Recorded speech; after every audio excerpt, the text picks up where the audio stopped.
Alors, bonjour et bienvenue dans le deuxième chapitre de la formation de CCNA1 que nous allons consacrer à la partie configuration des paramètres de base de commutateurs et des périphériques finaux ou de périphériques finales. Sans plus tarder, nous allons rapidement voir ensemble le sommaire de ce cours qui sera composé des parties suivantes. La première, c'est l'accès à Cisco iOS, comment accéder à un iOS, mais nous allons voir dans un premier temps qu'est-ce que c'est un iOS. La navigation, comment naviguer dans un système d'exploitation, les structures des commandes, la configuration de base de périphériques, comment enregistrer des configurations, les ports et les adresses, comment les configurer, c'est quoi une adresse IP et comment la configurer, et puis comment assurer les quelques tâches de vérification de connectivité.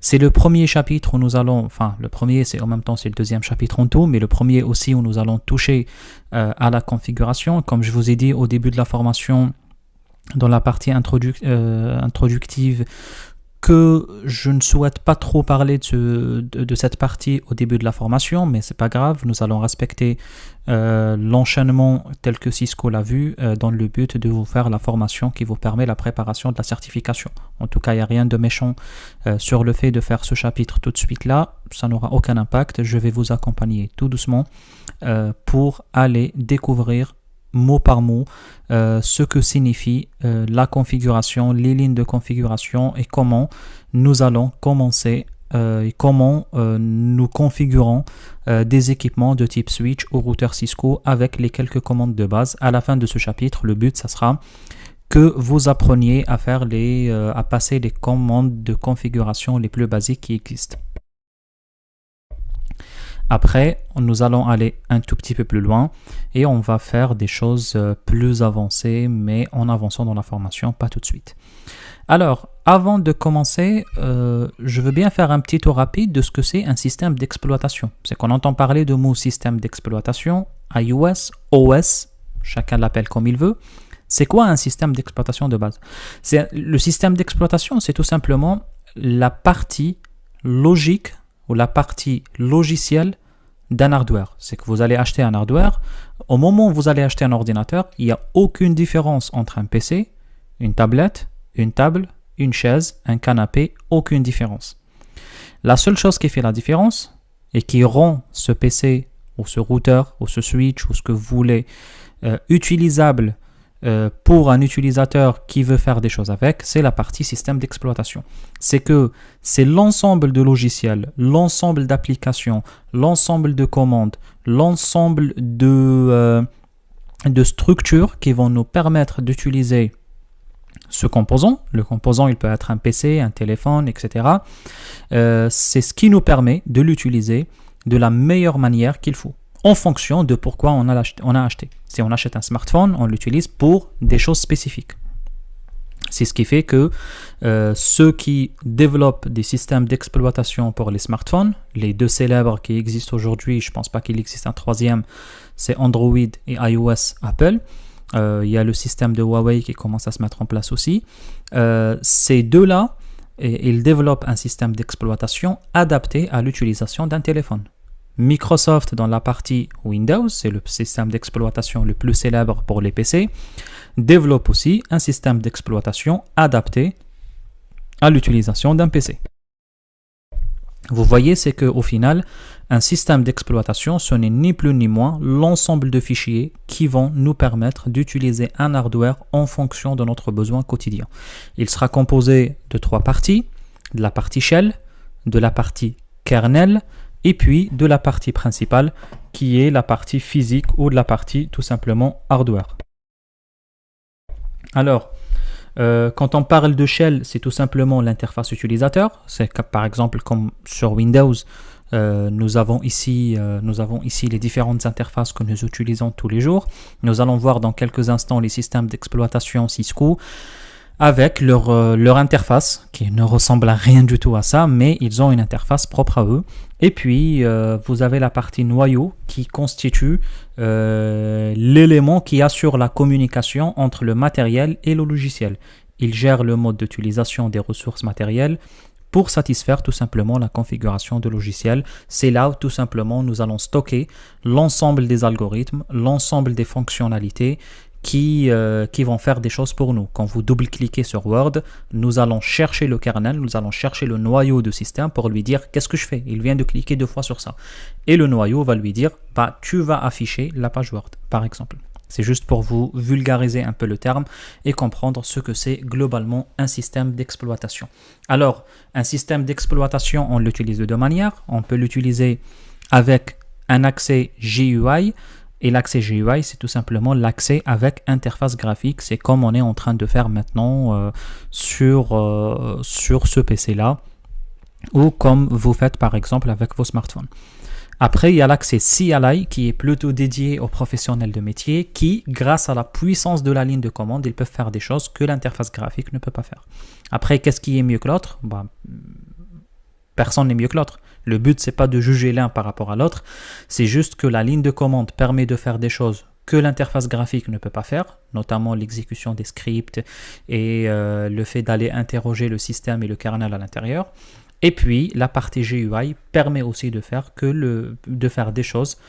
Si vous voulez accéder à votre page, à votre compte Facebook ou à votre compte Twitter, ce n'est pas en ligne de commande que vous allez pouvoir le faire.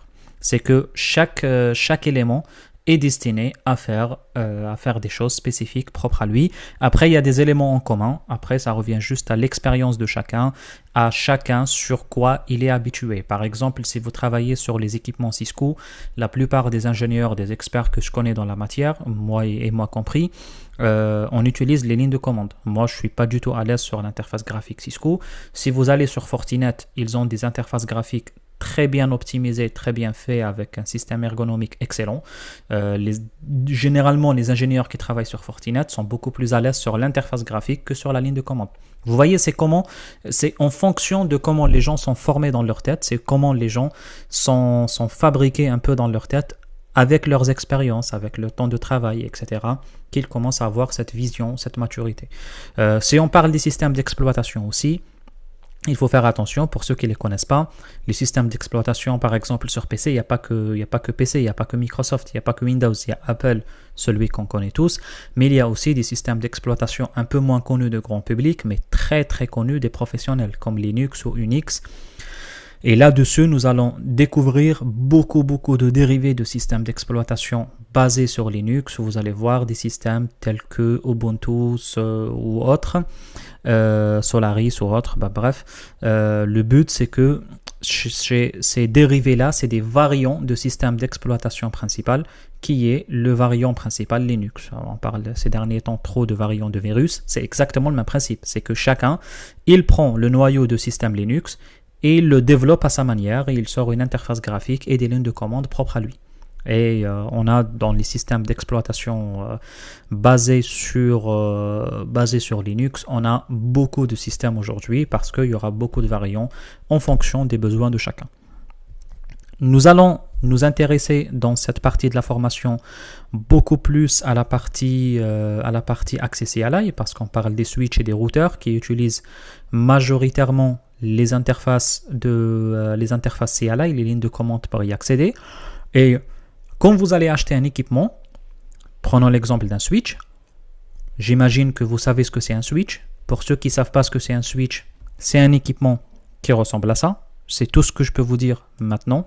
Le but, ça ne sera pas d'essayer de voir plus d'éléments, d'essayer de voir plus de choses sur ce que c'est un switch. Par exemple, on va prendre Cisco Switch ici et vous allez voir à quoi ressemble un switch. C'est tout simplement l'équipement qui nous permet l'interconnexion entre les différents équipements. Ni plus ni moins. Prenons ça comme ça ici, par exemple. Ça ressemble à un switch. C'est ici, sur ces ports-là, que nous allons brancher les différents utilisateurs si on a envie si on veut interconnecter ces utilisateurs entre eux pour qu'ils puissent échanger des données. Comprenez ça comme ça, pas plus que ça. En avançant dans la formation, vous allez voir avec plus de détails à quoi sert le switch, c'est quoi la différence entre le switch et le concentrateur, c'est quoi la différence entre le switch et le routeur, etc., etc. Vous entendez parler de mot commutateur. Le commutateur, c'est le switch, sauf que 99% de ceux qui travaillent dans le métier disent switch. Ils disent pas commutateur. C'est très rare où vous entendez parler de quelqu'un qui dit commutateur. Du coup, commutateur, c'est juste la traduction en français de mot switch. Alors, vous avez un switch comme ça. Comment vous allez faire pour que vous puissiez accéder à ce switch-là et effectuer des configurations? Tout simplement, vous allez avoir besoin de switch en soi déjà.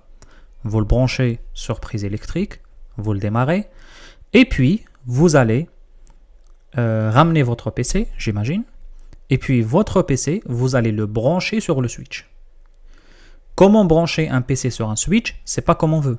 On ne va pas le brancher sur un de ces ports que vous voyez ici. Non. C'est un port spécifiquement dédié à cela.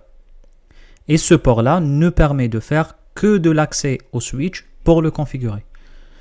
Ou l'accès au routeur, ou l'accès à l'équipement que vous souhaitez. Alors, on appelle ça port console. Alors, généralement, vous le trouvez ici. Ça ressemble à ça. Par exemple, vous pouvez voir un port de switch ici.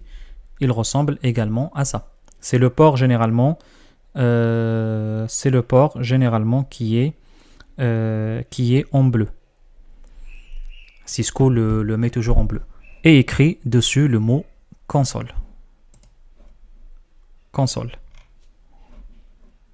Vous voyez ici, console, etc.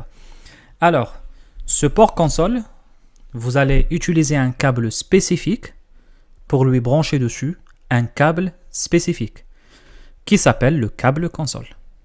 Alors, on va dire câble console.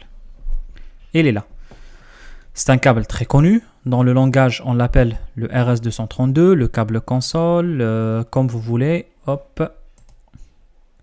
C'est un câble qui ressemble à cela. C'est un câble bleu. On appelle ça aussi le câble bleu dans le langage.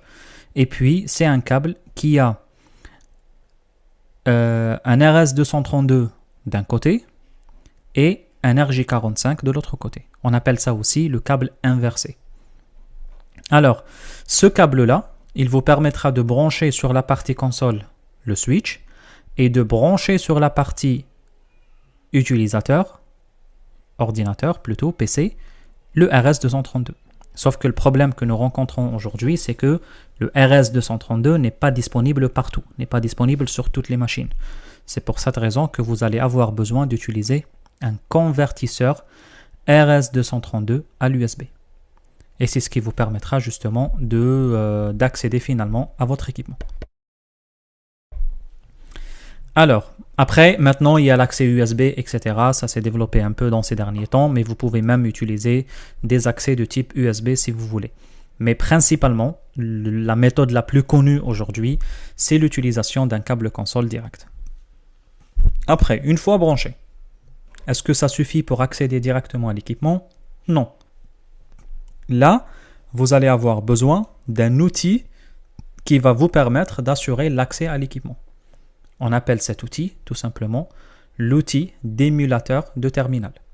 L'outil d'émulateur de terminal, c'est un petit logiciel qui était jusqu'à Windows XP installé, qui s'appelait Hyperterminal et qui était gratuit sur Windows.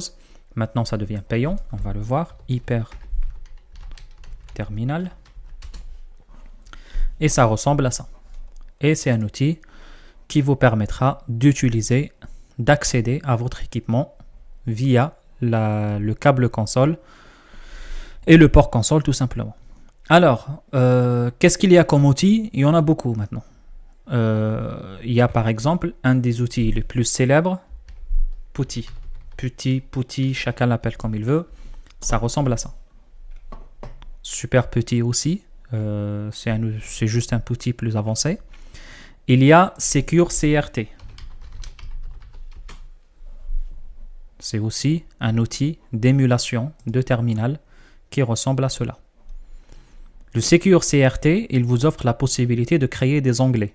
Vous voyez, si vous avez 5, 6, 7 équipements à la fois, vous allez créer des onglets et vous allez passer d'un onglet à l'autre, exactement comme on fait ici. Nous, quand on passe d'un onglet à un autre onglet, sur nos navigateurs. Après, vous avez SuperPuTTY qui fait exactement la même chose. C'est du PuTTY plus avancé. et qui vous permettra aussi... Ah, c'est quoi ça? Il m'affiche un jeu. Super petit, je préfère faire comme ça. Et qui vous permettra de faire globalement la même chose. Ok. Vous avez beaucoup, hein. Vous avez TerraTerm par exemple. C'est un des outils que j'utilisais le plus pour des raisons juste historiques parce que c'est le premier que j'ai appris à utiliser. Et puis vous allez tout simplement vous connecter, vous brancher sur l'outil, vous choisissez quel port il a été détecté, le port serial, vous faites OK et c'est bon, vous êtes connecté sur votre équipement et puis ça vous affichera cette interface-là et sur cette interface-là que vous allez commencer à utiliser votre équipement. Maintenant, la question qui se pose, quel est le meilleur outil à utiliser? Très honnêtement, vous entendez parler des débats. Parfois, dans le métier, on entend pas mal de débats qui n'ont aucun sens, qui n'ont aucune importance. C'est comme si vous êtes en train de débattre quel navigateur Internet est meilleur, Google Chrome ou Mozilla Firefox ou Internet Explorer ou Internet Edge, etc. Vous avez compris le principe, utilise celui que tu veux. Il n'y a pas de raison. Il n'y a pas de raison de se dire, il faut obligatoirement utiliser celui-là ou celui-là. Il n'y a aucune raison. Il n'y a vraiment aucune raison. C'est faites ce que vous voulez. Utilisez celui que vous souhaitez utiliser. Il n'y a aucun problème. Si tu es à l'aise dans petit, utilise petit. Si tu es à l'aise dans Secure CRT, utilise Secure CRT. Il n'y a aucune restriction dans un outil par rapport à un autre. Juste la petite différence, c'est que vous aurez parfois un outil qui vous permettra de faire quelques petites options, comme le fait de créer des onglets, le fait d'avoir des couleurs sur la page, etc. etc. Mais à vous de voir quelle option vous arrangera le plus et quelle option vous permettra le plus d'utiliser votre équipement. Mais de base, l'utilisation de base, tous les équipements sont configurables facilement et normalement avec n'importe quel type d'outils, que ce soit Secure CRT, que ce soit TerraTerm, que ce soit petit, super petit, hyperterminal, faites ce que vous voulez, il n'y aura aucun souci. Après, une fois vous l'ouvrez, vous choisissez la meilleure méthode de connexion à votre équipement. Si on se connecte physiquement, on choisit Serial, c'est le port série tout simplement. Vous choisissez quel COM vous utilisez, COM 1 par défaut, vous pouvez le modifier s'il le faut. 9600, c'est le débit par défaut. Il faut le laisser par défaut, justement. Il ne faut pas le toucher. Et puis, vous faites OK. Et comme ça, vous êtes connecté à votre équipement. Bien sûr, il n'y a rien sur mon PC. Rien ne sera connecté à mon PC. Du coup, c'est ce qui fait que, finalement, vous allez avoir l'accès directement à votre équipement. On va simuler cela avec Packet Tracer. On va ouvrir Packet Tracer. Je vous conseille toujours d'exécuter des logiciels en tant qu'administrateur, les logiciels de travail, de l'app, d'exécution, de simulation, etc. Ça vous évitera des problèmes. En tout cas, j'ai jamais rencontré dans ma vie des problèmes avec Packet Tracer, qu'ils soient en mode administrateur ou pas. Mais si jamais, en avançant dans la formation avec des outils plus avancés comme VMware et tout, il est toujours préférable d'utiliser des outils en mode administrateur. Alors, on a Packet Tracer, c'est le grand jour, c'est le moment d'apprendre à l'utiliser, c'est le moment d'apprendre à monter, à concevoir des réseaux en utilisant Packet Tracer. Alors, comment l'utiliser? Comme je vous ai dit, c'est très très simple, il n'y a rien d'extraordinaire.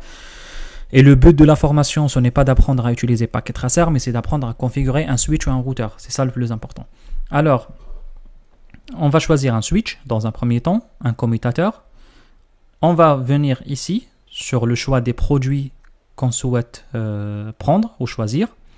On clique sur les produits réseau et puis sur les produits réseau, vous allez avoir la liste de tous les équipements réseau que vous souhaitez. Et j'imagine que le switch est là. Si vous ne connaissez pas ce que c'est, vous mettez juste la souris dedans, Hub, Wireless Device, Security, One Emulation. Vous voyez, c'est qu'il suffit de cliquer sur Switch et là, vous aurez la liste des switches existants. Malheureusement, même si on utilise la toute dernière version, Cisco continue toujours à proposer sur Packet Tracer les 2960. J'aurais aimé qu'ils nous proposent les 9300, mais c'est pas grave. Alors, 2960, c'est le standard des switches qui existent sur le marché. C'est, plus de la moitié des switches qui se vendent, c'est des 2960. Juste pour information pour tout le monde, le 2960 n'est plus d'actualité aujourd'hui. C'est un switch qui vient d'être arrêté en vente par Cisco et qui a été remplacé par une nouvelle série de switches qu'on appelle la série 9000. Le jour où nous allons parler en détail des switches, on va parler de cela. Mais c'est juste pour votre information, je vous le dis. On va utiliser le switch le plus célèbre. Si ça vous fait plaisir d'utiliser d'autres, utilisez d'autres, il n'y a aucun problème. Vous avez même le 2950 qui est très ancien quand même. Moi, quand j'ai commencé le réseau, la première fois j'ai commencé à faire mes labs vers 2008, on me disait que c'est ancien. Vous imaginez maintenant en 2021, 2022, etc., comment on va voir le 2950. Du coup, on va utiliser le 2960. On clique, on glisse d'abord et on dépose. Et là, on a le switch. Qu'est-ce qu'on a dit? On a besoin d'un switch, on a besoin d'un PC, et du coup, on va acheter un PC. On clique sur End Devices, les PC, et je choisis un PC. Vous voulez choisir un PC de bureau ou un laptop, faites comme vous voulez. Moi, je choisis un PC de bureau. Je glisse et je dépose. Très bien. Qu'est-ce qu'il nous faut maintenant? Il faut brancher le PC sur le switch. Il nous faut quoi? Le fameux câble console. Rappelez-vous, le fameux câble bleu. Alors, qu'est-ce que je vais faire? Je vais prendre les câbles, ici, Connections. Et là, on a les différents types et modèles des câbles. C'est quoi la différence entre eux? Ce n'est pas le sujet pour le moment. Alors, qu'est-ce que je vais faire? Je clique sur le câble bleu, d'ailleurs, il est bleu ici, il est défini par sa couleur. Je clique sur le câble bleu et je viens connecter le PC à mon switch. Je clique sur le PC et là, il me donne le choix. C'est comme si tu tournes l'unité centrale et derrière, tu as plusieurs ports. Sur quoi tu vas le brancher? Tu as Fast Ethernet 0 qui est le port réseau. USB, je pense que vous n'avez pas besoin que je vous dise que c'est USB. Et puis, vous avez RS232. Rappelez-vous ce que je vous ai dit. Je vous ai dit, le câble console, il a dans un côté le RS232 et dans l'autre côté, quoi? Ethernet. Ok? C'est que là, sur le PC, on va choisir RS232. On clique sur Échappe, et comme ça, on sort. Rappelez-vous, juste pour petit rappel, je n'ai vraiment pas envie que vous perdiez le fil. Regardez, on revient. Qu'est-ce qu'on a dit? Ah, quand même, on a fait beaucoup de choses. Alors, on revient ici. Rappelez-vous, câble console. Qu'est-ce qu'on a dit? On a dans un côté le RS232. Ça ressemble à ça, la RS232. Et ça ressemble à ça, la partie console, qui est de l'Ethernet comme tous les Ethernet. Sauf que à la différence, c'est que le port est spécialement dédié à ça. Du coup, vous avez l'obligation de choisir ce port. Si vous ne choisissez pas ce port, ici, le port console, si vous ne choisissez pas le port console, ça ne va pas marcher.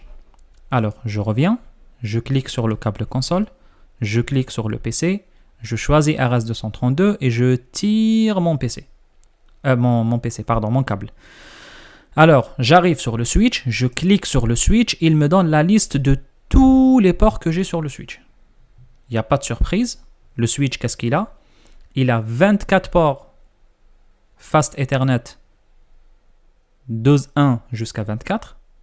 Qu'est-ce que signifie Fast Ethernet? Pourquoi on l'appelle Fast Ethernet? Oubliez, ce n'est pas le moment pour l'instant. Au moment où nous allons parler des câbles, nous allons parler de cela en détail.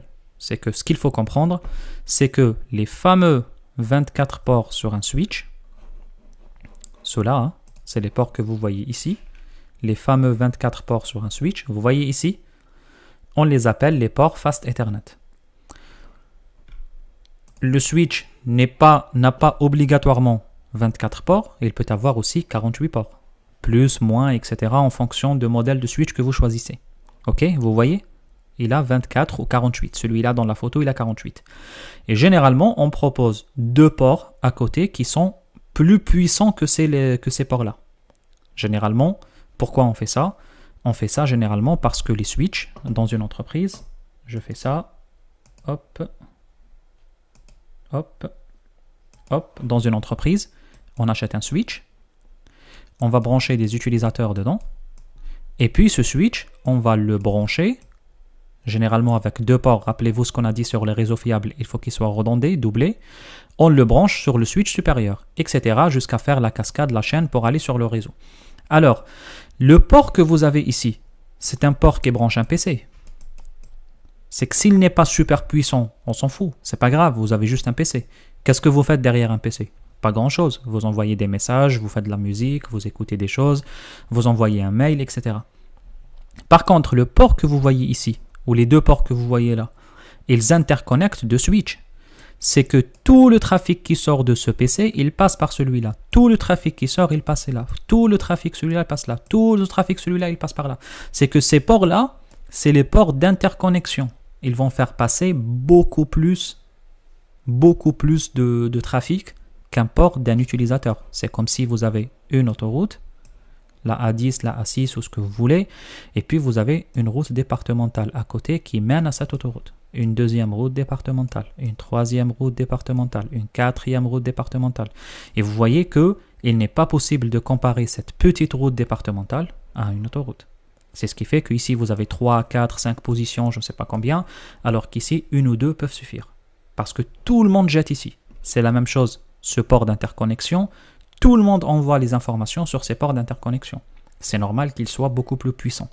Et généralement les constructeurs, quand ils fabriquent leurs équipements, ils prennent en considération cet élément-là. On appelle ces ports dans le langage de réseau, ces ports-là, on les appelle les ports d'interco. C'est les ports d'interconnexion. Dans le langage, dans le jargon de réseau, on appelle ça les ports d'interconnexion. Alors, du coup, quand on va revenir ici, on va recliquer à nouveau, vous allez voir que nous allons avoir nos 24 ports parce qu'on a un switch de 24 ports et nous allons avoir deux ports spécifiques à la superpuissance qu'on appelle les gigabits Ethernet. Pourquoi cela s'appelle fast, pourquoi cela s'appelle giga? Comme je vous ai dit, ce n'est pas l'objectif pour l'instant. On ne cherche pas à le comprendre. Et là, vous avez le port console. Vous le voyez, il est là. Du coup, qu'est-ce que vous allez faire? Vous allez cliquer sur console et félicitations, vous avez branché votre PC à votre switch. OK? Maintenant, qu'est-ce qu'il faut faire? Il faut accéder à votre PC. C'est comme si ce qu'on a fait dans la vie réelle, on va ici, on va faire petit et on va ouvrir et écrire ici, choisir le type de port comme et faire open et on est connecté. OK? Alors, on va faire ça sur ce PC, mais bon, ce PC-là, c'est un PC de simulation. Ce n'est pas un PC réel. Du coup, on va le faire à la manière de la simulation. Quand on clique sur le switch, vous allez avoir le switch ici. Hein. Il est là, avec ses 24 ports Fast Ethernet, 100 ports Giga Ethernet. Et ici, vous avez le dos de votre switch avec le port console qui est là. Et j'imagine que maintenant, nous avons branché, là on peut zoomer un peu, nous avons branché ici notre port console, dans le dos derrière le switch. Et puis vous allez allumer le switch et vous allez voir des voyants ici démarrer. OK? Et le switch ressemble à ça. OK. Du coup, qu'est-ce qu'on va faire? On va prendre le PC. Vous allez avoir la partie physique. Vous pouvez allumer ou éteindre le PC. Hop, comme ça, si ça vous amuse de le faire. Quelques compléments si vous voulez les brancher sur le PC. Personnellement, je n'ai jamais vu l'intérêt de le faire. Et puis, vous allez voir la conf si vous voulez configurer votre PC. Desktop, c'est là ce qui nous intéresse le plus. Alors, desktop, c'est exactement comme dans un PC réel, votre bureau, tout simplement, ou votre menu démarrer en quelque sorte. C'est comme si vous avez appuyé ici et vous avez la liste de vos logiciels, de vos outils, etc. Et là, vous allez avoir la liste de vos différents outils qui existent. Pour l'instant, ce qui nous intéresse, c'est la partie terminal. Elle est là, vous voyez. C'est comme si on a un petit outil de terminal, petit ou hyper terminal, peu importe, qui est déjà préconfiguré sur ce PC-là. Vous cliquez dessus, vous allez voir les configurations de base. Le plus important, c'est le débit qui est de 9600 bits par seconde. Vous voyez que c'est très très faible, mais on s'en fout, ça nous suffit largement. Hein. C'est juste pour faire passer des commandes. On va pas télécharger des films ici. Et puis on va cliquer sur OK et félicitations, on tombe sur notre switch. Entrée. Et là, c'est bon. On est sur le switch et nous allons pouvoir commencer la configuration de notre équipement, mais nous allons le faire dans la prochaine vidéo. Allez, bon courage.